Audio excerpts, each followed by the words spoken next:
Well, staying with that story, and Tom Adshead is the Chief Operating Officer at Macro Advisory.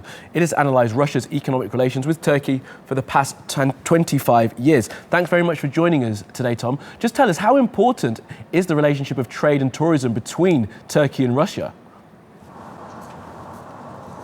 Well, I think the first thing to understand is that it's more important for Turkey than it is for Russia.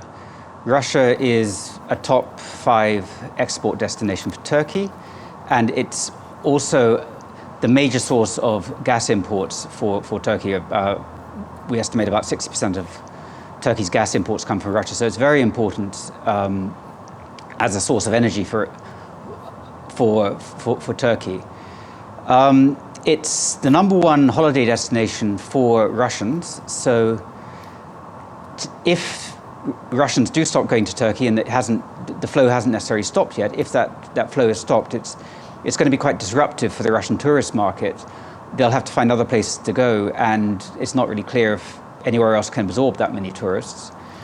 It's about 4% of Russia's food imports come from Turkey, which is important because Russia's banned food imports from its main source of food, which is the European Union. And so it's quite a significant source of food for Russia, but I think they're expecting that they'll be able to make that up from somewhere else. And you say that the relationship is more important for Turkey. We're just hearing that the Turkish Foreign Ministry have actually requested that all Turks do not take non-essential travel to Russia at the moment. This is all about money, isn't it? It's all about the economic relationship between the two countries.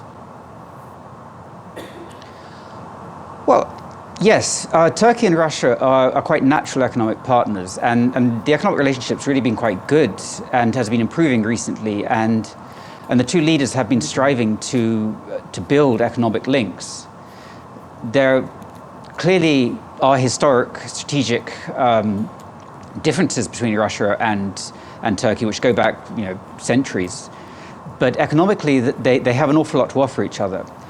And I think it's important to remember that the Russians are highly pragmatic in this respect, and they will not damage their own longer-term economic interests if there's no major strategic issue at stake. And I think they have always felt that they've been able to deal with potential diplomatic friction, and nonetheless, while pushing forward an agenda that really would involve Turkey as a very strong partner for Russia, and really almost as a window for Russia on Europe, which is obviously an important market for Russia.